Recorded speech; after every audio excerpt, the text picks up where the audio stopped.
트럼프 미국 대통령은 이란이 사실상 봉쇄하고 있는 호르무즈 해협을 미군도 봉쇄할 거라며 조치가 즉각 이루어질 것이라고 밝혔습니다. 미군은 오늘 밤부터 이란 항구를 출입하는 모든 해상교통에 대한 봉쇄를 시작한다고 공지했습니다. 워싱턴 연결해서 자세한 내용 알아보겠습니다. 신윤정 특파원, 트럼프 대통령이 호르무즈 해협 역봉쇄라는 카드를 꺼냈군요. 네, 트럼프 미국 대통령은 현지 시간 12일 이란과의 밤샘 마라톤 종전 협상이 노딜로 마무리된 뒤 SNS에 장문의 글을 올렸는데요. 미 해군이 호르무즈 해협을 드나드는 모든 선박을 봉쇄하는 절차를 즉각 시작할 것이라고 썼습니다. 또 이란에 통행료를 낸 모든 선박을 찾아내서 차단하라고 지시했다면서 불법 통행료를 냈다면 공해에서 항해하지 못할 것이라고 경고했습니다. 이란과의 협상이 결렬되자 이란의 호르무즈 봉쇄에 맞선 역봉쇄를 선언한 겁니다. 직접 들어보겠습니다.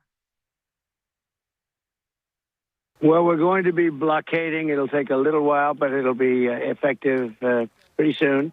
You won't be a friend of yours, like a country that's your ally or a country that's your friend. It's all or nothing. 이란은 미국과의 전쟁이 시작된 뒤 호르무즈 해협을 봉쇄하고 일부 유조선에 통행료를 부과해 왔는데요.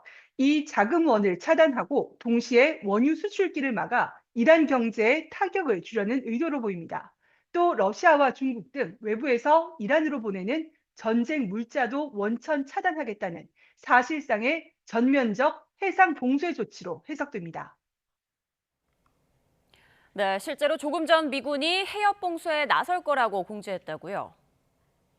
네, 미군은 즉각 이란 항구를 출입하는 모든 해상 교통에 대한 봉쇄를 시행한다고 발표했습니다. 중동 지역을 관할하는 미 중부사령부는 조금 전 SNS에서 트럼프 대통령 선언에 따라 미 동부 시간 13일 오전 10시부터 봉쇄를 시작한다고 밝혔습니다. 우리 시간으로는 오늘 밤 11시입니다.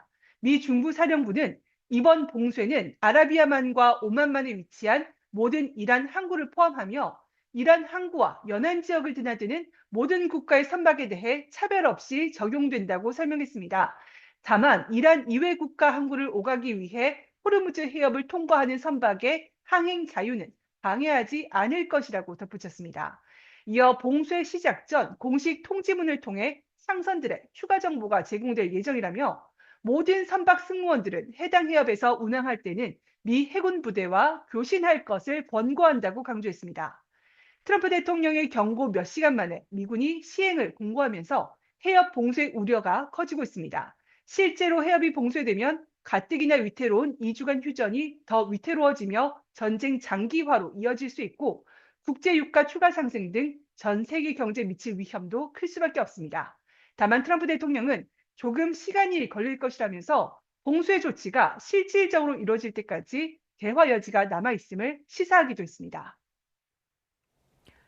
네, 이처럼 트럼프 대통령이 압박 강도를 높이면서도 대화의 여지를 두는 건 협상 재개를 기대해서일까요? 네, 트럼프 대통령은 이란과 협상이 막판으로 가면서 매우 우호적이었다면서 대부분 사항이 합의됐다고 말했습니다. 그러나 미국의 가장 중요했던 이란의 핵무기 포기를 이란이 합의하지 않았다고 설명했는데요. 그러면서도 이란이 다시 협상 테이블로 복귀해 미국이 원하는 모든 것을 줄 것으로 예상한다고 말했는데요. 이 발언도 잠시 들어보겠습니다. And they haven't left. They haven't left the bargaining table. I predict they come back and they give us everything we want. 트럼프 대통령은 이와 함께 이란에 전쟁 물자를 보내는 국가들의 50% 관세를 부과하겠다는 경고에는 중국도 포함된다고 말했습니다. 중국 시진핑 국가주석과의 베이징 회담을 불과 한 달 앞두고 중국을 향한 경고 메시지를 낸 겁니다. 트럼프 대통령은 또 호르무즈 해협 군함 파견 등 요청에 응하지 않은 유럽 동맹국과 함께 한국과 일본에 대한 실망감도 재차 드러냈습니다. 다만 호르무즈 해협에 미군 기뢰 제거함을 배치하며 기뢰 파괴 작업도 시작했는데 영국 등 다른 국가들도 기뢰 제거함을 보내고 있는 것으로 안다며 기대감을 함께 내비쳤습니다. 지금까지 워싱턴에서 YTN 신윤정입니다.